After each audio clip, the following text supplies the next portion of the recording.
मेरे दादा ने जमीन खरीदे, दाखिल खारिज नहीं हुआ, है ना। ये किशन कुमार जी पूछ रहे हैं केवाला टूट जाएगा। देखिए यहाँ पे अगर बात करें केवाला की, अगर कोई भी जमीन का केवाला है, अगर वो दाखिल खारिज ही नहीं हुआ तो फिर आपका नाम दर्ज कहाँ हुआ। बिल्कुल आपके पास एक पुख्ता दस्तावेज तैयार है, डॉक्यूमेंट तैयार है, रजिस्ट्री का कागज तैयार है जो ये साबित करता है कि वह व्यक्ति आपके पास जमीन बेचा, लेकिन वह व्यक्ति बेचने के लायक था कि नहीं था, वह व्यक्ति बेचने का अधिकार रखता था, लिखने का अधिकार रखता था कि नहीं रखता था, तो इसका ही प्रूफ है वो दाखिल खारिज।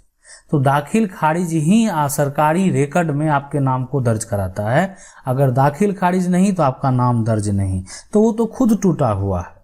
तो टूटे हुए को क्या तोड़ेंगे, इसलिए कि अगर कोई केवाला का दाखिल खारिज नहीं होता है तो वो तो खुद टूटा हुआ है, तो उसको तो टूटने की क्या बात है। अब रही आपके मन में सवाल क्यों नहीं हो सकता है कि रजिस्ट्री तो बिल्कुल हो सकता है। रजिस्ट्री से अब ऐसा नहीं कि किसी का जमीन का कोई रजिस्ट्री कर देता है, लेकिन उससे रिलेटेड लोग जो हैं, या तो एक होता है कि उससे रिलेटेड, उससे संबंधित लोग, वो जैसे उनका उस परिवार से वो बिलोंग करते हैं तो वो उस आधार पे रजिस्ट्री तो कर देते हैं, ठीक है। लेकिन वो डिपेंड करता है कि उस जमीन का फिर दाखिल खारिज अगर आपका नहीं हुआ तो पहले दाखिल खारिज कराना चाहिए।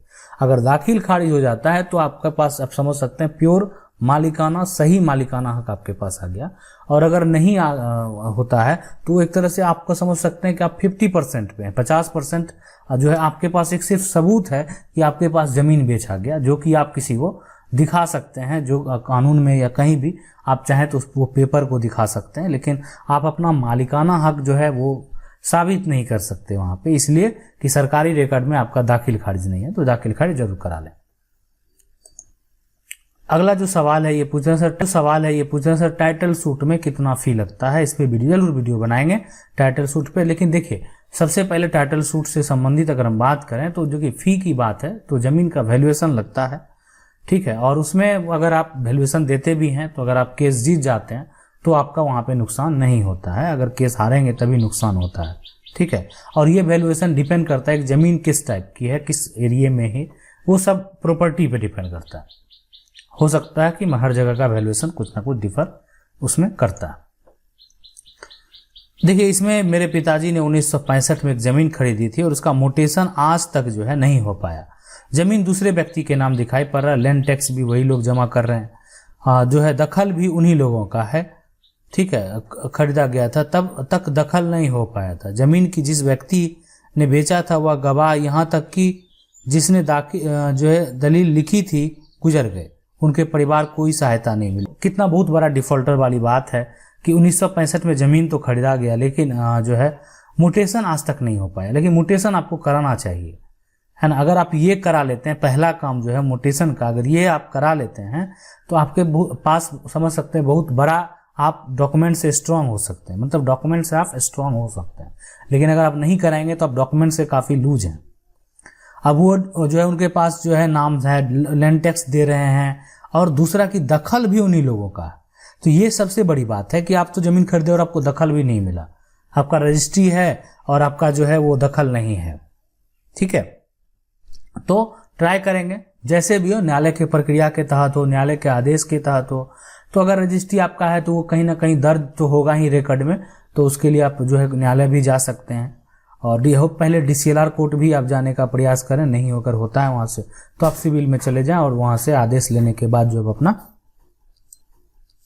CO को आदेश होगा तो फिर जो है वहां से आपका दाखिल खारिज होगा। दाखिल खारिज के बाद तब फिर कब्जे वाली बात आती है। अगला जो सवाल है कि मैं एक जमीन खरीदा, उसका दस्तावेज से जमाबंदी नंबर गलत चढ़ गया, तो क्या जमाबंदी। देखिए अगर तुरंत वाली बात है, तुरंत आप किए हुए हैं, तो आप वहां पे जाके उसका सुधार जो है, सभी लोग जाएंगे जो वहां पे खरीदने में थे, वहां पे एक जो है शपथ पत्र लगा के उसको जो भी आपके रजिस्ट्री में जो मीडिएटर होंगे अगर कोई, तो उनसे बात करेंगे तो आपको सारा काम करवा देंगे। तो वो प्रक्रिया है एक संभव, लेकिन आपका बहुत टाइम हो गया है, ठीक है। और वो चीज यहाँ पे अगर आपका गलत हो गया है तब आपको जो है यहाँ पे आप DCLR के पास केस फाइल कर दें, ठीक है। तो फिर आपका सुधार का प्रक्रिया चलेगा, उसके तहत जो है फिर सुधार के लिए आदेश जारी होगा, फिर सुधार होगा, लेकिन बात अगर तुरंत की है, मतलब जो होता है ना कि आप जो चालान पे करते हैं रजिस्ट्री के लिए तो उसी चालान के आधार पे टाइम पीरियड रहता है रजिस्ट्री के होने का। तो अगर जैसे आप मान लेते हैं आज रजिस्ट्री कराए, कल परसों का ही बात है, आप देखें कि ऐसा गड़बड़ी हो गया, 10 दिन की बात है, 15 दिन की बात है, तो आप जा सकते हैं। लेकिन आपका लॉन्ग टर्म अगर हो गया, 1 साल हो गया, 2 साल हो गया, तो ज़्यादा यहाँ फ़ायदा रहेगा। उसके लिए आप केस फाइल करेंगे, वो वेरीफाई होने के बाद। हाँ, लेकिन अगर जो ज़मीन लिखे हैं वो भी आपके सपोर्ट में रहेंगे तो ज़्यादा फायदा होगा आपको। अगला सवाल है कि सर जी हमारे बाबा के नाम से 1905 1950 तक जो है नेम है और तेरे यहाँ पे इसमें जो है 1356 और 13 इतना में दूसरे लोगों का। देखिए, अगर कोई दूसरा लोग का नाम आ गया है, कोई भी जो भी खसरा है, तो title suit of civil court से फाइल करने के बाद जो है वो नाम हटाया जा सकता है।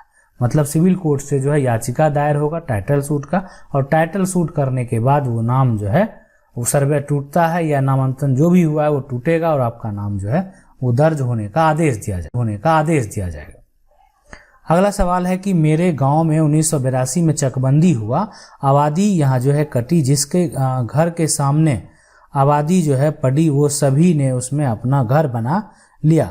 अब हाईकोर्ट में 1963 वाली चकबंदी पर फैसला दे दिया, जिसके कारण आबादी वाली जो है जहां घर बना वहां पर दूसरा एक जो है चक जमीन आ गया।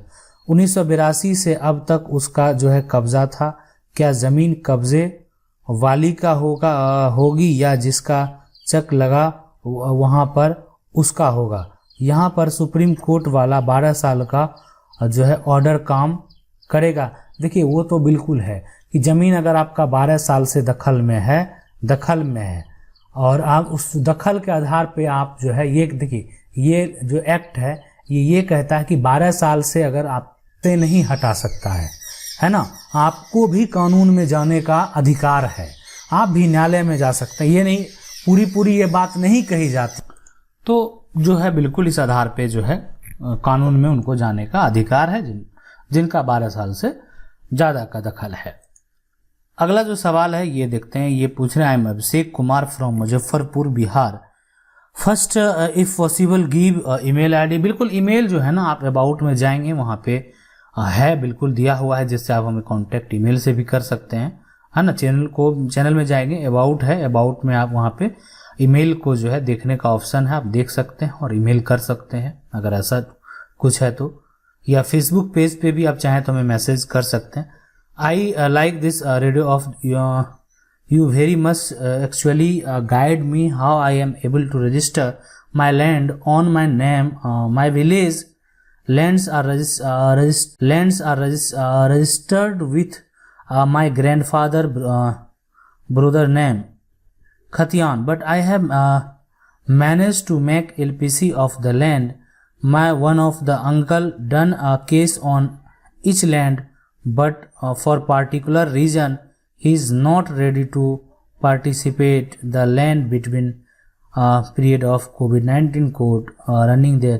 नहीं, एक्चुअल में अगर आपका जो है, ठीक है, अगर आपके जो ग्रैंड फादर, जैसे आपने यहाँ पे बताया कि आपका जो लैंड है वो रजिस्टर्ड है माय ग्रैंड फादर, है ना, लैंड ऑन माय यहाँ पे नेम विलेज और and register with my grandfather brothers name in खतियान।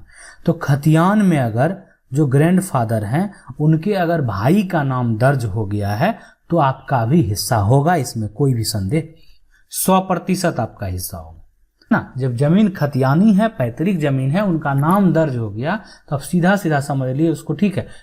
एक समझ सकते हैं कि मामला को उलझाने के लिए न्यायालय में न्यायिक प्रक्रिया में जाने वाली बात वो अलग है, जाने वाले जा सकते हैं, उनको अगर लालच है तो वो जा सकते हैं, लेकिन कुछ होने वाला नहीं है। अगर खतियानी पैतृक संपत्ति है कि किसी कारण बस भाई का नाम नहीं आया, हो सकता है उस समय भाई नाबालिग ही हो, कुछ भी हो सकता है, जन्म ही नहीं हुआ हो, बाद में जन्म हुआ, फिर भी हिस्सा होगा, इसलिए कि संपत्ति पैतृक है, ठीक है। तो इसलिए वहां पे उस केस में अगर ऐसा होता है तो आपको हिस्सा होगा, ठीक है। अगर न्यायिक प्रक्रिया है तो आपको बिल्कुल विश्वास रखना चाहिए न्यायिक प्रक्रिया पे, जो भी होगा फैसला वो सही होगा।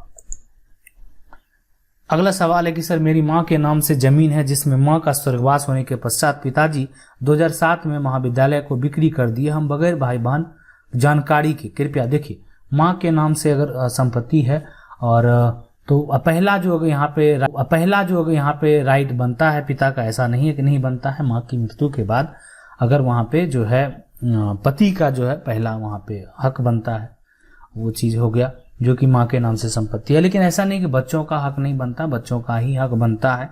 देखिए, आप एक न्यायिक प्रक्रिया में जा सकते हैं, कुछ चांसेस हैं, वो अलग बात है, अगर आपके डॉक्यूमेंट को देखा जाए, आपके मामले को देखा जाए, लेकिन कहीं ना कहीं एक राइट बनता है उनको बेचने का।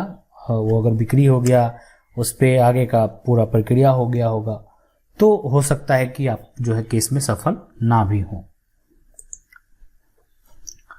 अगला सवाल है, पिता द्वारा जो है खुद कमाई की प्रॉपर्टी दो छोटे भाई को रजिस्टर्ड गिफ्ट कर दिया है। ठीक है, पिता जो है के द्वारा जो मतलब है खुद कमाई गई प्रॉपर्टी जो है ना, दो छोटे भाई को रजिस्टर्ड गिफ्ट कर दिया है 10 साल पहले, है ना। शादीशुदा है, बड़े भाई और फैमिली टाइटल सूट कर सकता है। 10 साल जो है पहले भाई शादीशुदा है, बड़ा भाई और फैमिली टाइटल सूट कर सकता है। देखिए, पिता द्वारा अगर खुद की कोई भी कमाई गई प्रॉपर्टी है और तो अगर पिता जीवित है तो पिता का उस पर पूरा अधिकार है। आप कानूनन कोई भी अधिकार नहीं ले सकते हैं अगर पिता नहीं देना चाहे तो। लेकिन अगर जो बच्चे हैं अगर वो चाहेंगे, है ना, अपना अधिकार लेने, तो पिता की मृत्यु के बाद पिता को ऐसा भी अधिकार नहीं है कि वो अपने ही जनरेशन किसी एक को दे दें। तो मृत्यु के बाद अगर वैसा कुछ करते हैं तो आप उसको गलत करार देके जो है न्यायालय में केस फाइल कर सकते हैं। अगला सवाल है कि सर हमारा एक केस चल रहा है, गाइड करें। पर्सन की लैंड प्रॉपर्टी, उसने बैंक से जो है लैंड प्रॉपर्टी पर लोन लिया, फिर वही प्रॉपर्टी की power of attorney B person के नाम जो है की, है ना, लोन लिया और उस प्रॉपर्टी का जो है मतलब पावर दे दिया बेचने का ए ने, और ए ने लोन भी ले लिया। ठीक है, लोन ले लिया, ठीक है। उसके बाद जो है बी पर्सन ने सी पर्सन को बेच दिया। ये बी ने अब इसको बेचने का तो अधिकार दिया, अब ये सी को बेच दिया, ये इसको बेच दिया, ठीक है, बेच दिया। उसके बाद जो है यहाँ पे डी पर्सन जो है यहाँ पे हमें सेल कर दिया, मतलब सी ने डी को सेल कर दिया, सी ने डी को बेचा, ये भी बेच दिया। और ये बोल रहे हैं कि जो है ठीक है, अब ए हमें घर बनाने नहीं दे रहा है। उनका कहना है कि ये बैंक जो है, और डी पर्सन जो है ये अभी इनका कमेंट है और ये बोल रहे हैं कि अब इनको जो है वो लोन नहीं बनाने दे रहे हैं, इसलिए कि बैंक में जो है वो है। देखिए, इसमें तो धोखाधड़ी वाली बात है ना, है ना। आपने बी को पावर दिया, बी ने उसको बेचा, तो आप जो है सीधी सी बात है, आपका अगर पावरनामा है उस आधार पर बिक्री होता है, ये बिल्कुल है कि वो वहाँ बैंक में अगर था तो बेचना गलत था, लेकिन ये धोखा देने वाली बात है। और कहीं ना कहीं इसमें ए और बी को जो है वो ज़्यादा दिक्कत हो सकती है, इसलिए ए और बी को सबसे ज़्यादा दिक्कत का सामना करना पड़ सकता है। लेकिन हम डी वाले से यही करेंगे कि डी वाले जो है एक तरह से धोखाधड़ी जो है के साथ साथ, एक तो जमीन कब्जा घर बनाने नहीं दे रहा, उसका केस फाइल कर दे, ठीक है। तो उसमें समझ में आ जाएगा कि एक को ये धोखाधड़ी कितनी महंगी पड़ सकती। आशा करते हैं वीडियो अच्छा लगा होगा। वीडियो अच्छा लगा वीडियो को लाइक जरूर कर दीजिएगा। चैनल को पहली बार देख रहे हैं, सब्सक्राइब करके जो बेल आइकन है उसको जरूर दबा लीजिएगा। मिलते हैं अगले वीडियो में, तब तक के लिए।